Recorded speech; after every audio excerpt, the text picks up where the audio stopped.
Assalamualaikum warahmatullahi wabarakatuh. Salam sejahtera bagi kita semua. Om Swastiastu, Namo Buddhaya. Sugeng Rahayu Dumadi. Selamat datang kembali di channel Majapahit Joyo. Yang belum subscribe, jangan lupa klik subscribe, loncengnya dibunyikan, klik like, komen, dan share. Matur nuwun. Candi Pari adalah sebuah peninggalan masa klasik di Indonesia yang terletak di Desa Candi Pari, Kecamatan Porong, Kabupaten Sidoarjo, Provinsi Jawa Timur. Lokasinya sekitar 2 km ke arah barat laut pusat semburan lumpur PT Lapindo Brantas saat ini. Menurut batu yang tertulis di atas gerbang, candi ini dibangun pada tahun 1293 Saka atau 1371 Masehi. Batu ini merupakan peninggalan zaman Majapahit pada masa pemerintahan Prabu Hayam Wuruk pada tahun 1350 sampai 1389 Masehi. Candi ini ditemukan pada tanggal 16 Oktober 1906 oleh pemerintahan kolonial Hindia Belanda. Candi ini dipugar pada tahun 1994 sampai 1996 oleh Kantor Wilayah Departemen Pendidikan dan Kebudayaan dan SPSB Jawa Timur. Candi ini merupakan suatu bangunan persegi empat yang terbuat dari batu bata merah, menghadap ke barat dengan ambang serta tutup gerbang dari batu andesit. Bentuk atapnya serupa dengan atap candi-candi di Kerajaan Khmer, sekarang Kamboja, dan Kerajaan Champa, sekarang Vietnam. Candi Pari dan Candi Sumur dibangun untuk mengenang tempat hilangnya seorang sahabat atau adik angkat dari salah satu putra Prabu Brawijaya dan istrinya yang menolak tinggal di Keraton Majapahit di kala itu. Arsitektur Candi Pari terdiri dari kaki candi, badan candi, bilik candi, dan atap candi. Secara keseluruhan dibuat dari batu bata merah. Hanya ada beberapa bagian yang dibuat dari batu andesit. Kaki candi terdiri dari dua bagian. Bagian pertama berdena 4 bujur sangkar. Mempunyai 2 pintu masuk ke dalam bilik dengan arah utara selatan dan selatan utara. Hal seperti ini tidak pernah ditemukan dalam arsitektur percandian Jawa Timur. Kaki candi kedua berdena bujur sangkar dengan ukuran panjang 10 meter dan lebar 10 meter dengan tinggi 1,95 meter. Pada salah satu sisinya terdapat tangga naik menuju ke bilik. Tangga ini sudah hasil renovasi yang dilakukan oleh BP3 Jawa Timur.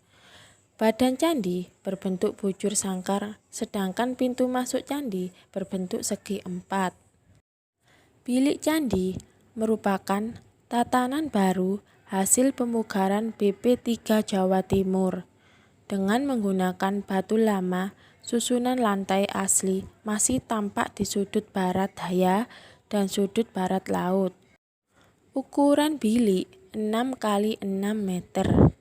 Atap candi sebagian telah runtuh dengan ukuran panjang 7,80 meter dan lebar 7,80 meter serta tinggi 4,05 meter. Hiasan yang masih tampak pada dinding atap berupa hiasan menara-menara pajal walaupun sudah tidak lengkap lagi dan antefik yang sudah aus.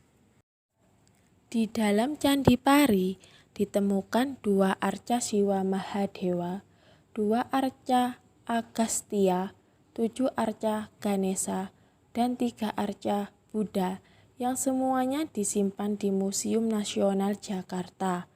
Dari berbagai temuan arca tersebut membuktikan bahwa Candi Pari berlatar belakang agama Hindu.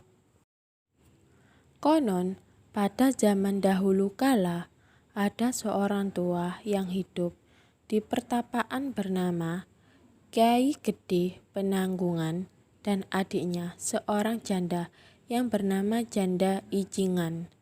Kyai Gede Penanggungan mempunyai 2 orang putri bernama Nyai Lara Walang Sangit dan Nyai Lara Walang Angin.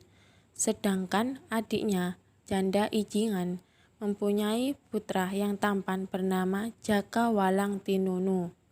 Ketika sedang memancing ikan bersama 2 sahabatnya, Satim dan Sabalong, mereka menemukan ikan delek yang ternyata adalah jelmaan manusia tampan yang kemudian diberi nama Jaka Pandelengan. Kedua pemuda tersebut kemudian membuka lahan di sekitar tempat tinggal Kyai Gede Penanggungan dan membuat kedua putrinya jatuh hati. Walaupun tanpa izin orang tuanya, kedua pasang kekasih tersebut tetap menikah dan mengerjakan sawah hingga berhasil panen dengan baik. Ketika itu, kerajaan Majapahit sedang paceklik dan raja mendengar bahwa di Kedung Soko ada orang arif yang memiliki padi berlimpah. Raja meminta supaya orang itu, yaitu Jaka Walang Tinunu, diminta menghadap beliau. Dan diketahui bahwa ternyata Jaka adalah putra raja. Maka raja meminta Jaka Walang Tinunu dan Jaka Pandelengan hidup bersama di kerajaan. Jaka Pandelengan dan istrinya Dewi Lara Walang Angin ternyata tidak bersedia, dan mereka memilih moksa karena kekagumannya kepada suami istri tersebut. Raja Brawijaya memerintahkan untuk didirikan candi di tempat moksa kedua orang tersebut.